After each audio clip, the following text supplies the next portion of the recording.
members in New York City.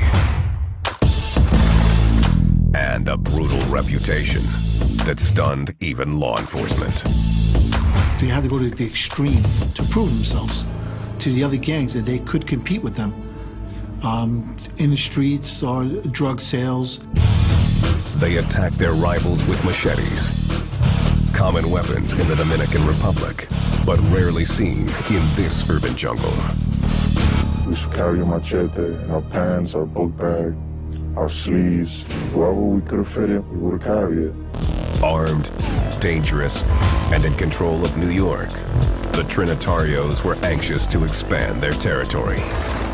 They found it right across the Hudson River.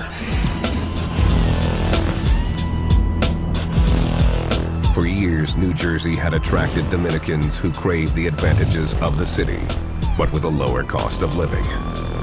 All it took was one Trinitario, and New York's inner-city gang epidemic spread like a virus into the suburbs of New Jersey. It started only by one person in Bayonne, and then from Bayonne, it got all the way up to Union City and West New York. The New York members began mentoring their New Jersey counterparts. They didn't have a structure at the moment, so they started helping them and teaching them how to do the stuff, how to sell their own guns, manufacture their own drugs. As the gang became more organized, so did its drug trade. The power of the Trinitarios was spreading fast. They go through the George Washington Bridge, so they transport the drugs from New York to Jersey City, and then from Jersey City they spread it up north. New recruits were easily found in local high schools. Blade joined his sophomore year, then dropped out of school to focus on his new family. When I became a 3NiiTAriiO, it was all about taking care of people. You needed money for rent, we there. Like, nobody wanted to mess with 3NiiTAriiO. Their ruthless use of crude, store-bought machetes made it even more obvious that the Trinitarios meant business. Loco witnessed one fight that drove the point home. So there was man came try to fight with them. So I seen some guy that just grabbed a machete and tried to cut off his arm. He hit him a few times, but his arm was falling down. Loco was inspired by the gang's fearlessness. The drug money was an added bonus. I used to sell drugs. I felt like I was doing something wrong, but I liked the money. By 2003, the Trinitarios had more than 100 members in northern New Jersey alone.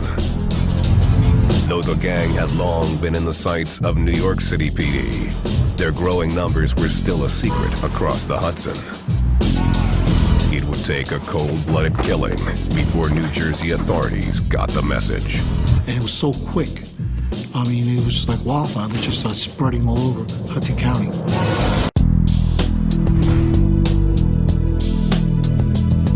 The Trinitarios, a machete-wielding Dominican super gang in New York City, is spreading its brutal violence into neighboring New Jersey. They were operating under the radar for a while before anybody got to know who they really were and what they were about. Trinitarios take pride in their Dominican roots. It starts with their name. It comes from the word Trinity, from the Father, Son, Holy Spirit. The gang's colors are those of the Dominican flag. Red, white, blue, and most significantly, lime green. The center of the flag got green. It means like earth. That's why we represent green. If you're wearing green, you want the mind. They always carrying a green bandana or a green scarf or a green hat. Anything that they wear green, it shows that they are 3NiiTAriiO. The gang also uses the flag as the basis of their motto. If you look at the Dominican flag, you have 3 words on top. It says Dios, Patria, and Libertad, which is God, country, and liberty. to recognize one another, members frequently greet each other with the numbers 41, 6, 12. 41, 6, 12. As to know if you a Trinitario, you'll be asked, you son of Duarte? You say 41, 6, 12. Like, yeah, I'm Trinitario. The numbers are a secret code that Trinitarios use to hide their identity. But it's really 4, 16, 12, which are the respective locations for the D, P, and the L in the alphabetical number. It's a code. So they'll make 4 and 16, 41, and 6. The letters D, P, and L show up in almost all of the gang's markings. Trinitarios aren't required to get inked, but those who do choose symbols of the motherland. Most of the Trinis, they do the Dominican flag, DPL, Dios Patria y Libertad. Another popular tat is the symbol 3NI. 3 is for the 3 colors of our flag and the 3 fathers of our country. And an I is short for Trinitario. Trinitarios also represent with hand signs. Let's do guns up. It's in the center of our flag. And that's the 3 fathers of our country, the 3 colors of our flag, and DPL, Dios Patria y Libertad.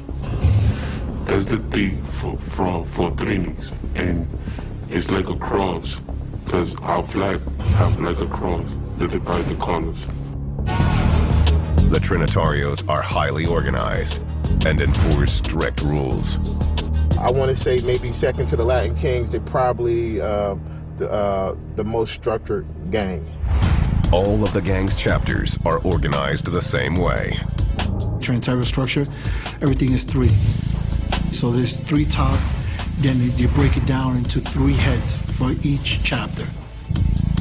They'll start off with the head, which they call a cabeza.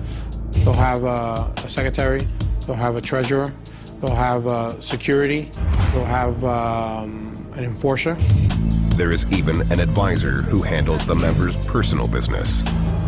He's the one, like, if you have a problem, like with your family and stuff like that, you need somebody to talk to, you talk to him.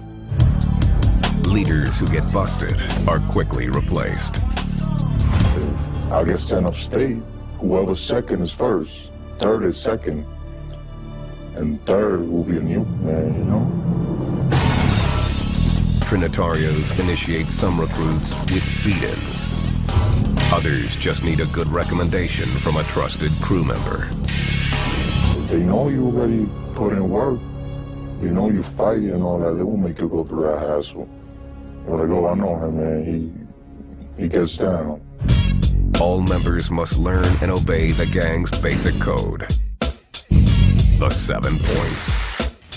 God, respect, love, peace, courage, nation, and liberty. Gangsters who mess up get DP'd. You get 3 people that's gonna hit you for 3 minutes. It's from down to the head to the body. A second violation means twice the discipline. So you gotta make sure you don't do it again, because when you do the second time, you're gonna get 6 minutes. The third time, you're gonna get suspension. You ain't gonna be no treating no more. Chapters hold regular meetings where they collect dues and conduct business. The money that we collect in every meeting is just in case you get locked up, we can send you money to jail. Once a year, Trinitarios from all over New York and New Jersey meet for a universal. You'll have your universal so everybody could come down and be a part of what's going on. New York Trinitarios, older and more experienced than their suburban brothers, still call the shots. I would say New York probably has more of an influence on Jersey and probably tells them what to do or what to say or how to act if they don't like what they're seeing or hearing. That's what happened in August 2003 at the Dominican Day Parade in New Jersey. The New York Trinitarios discovered that their Jersey brothers had been attacked and issued their secret call to arms. 227 is 227.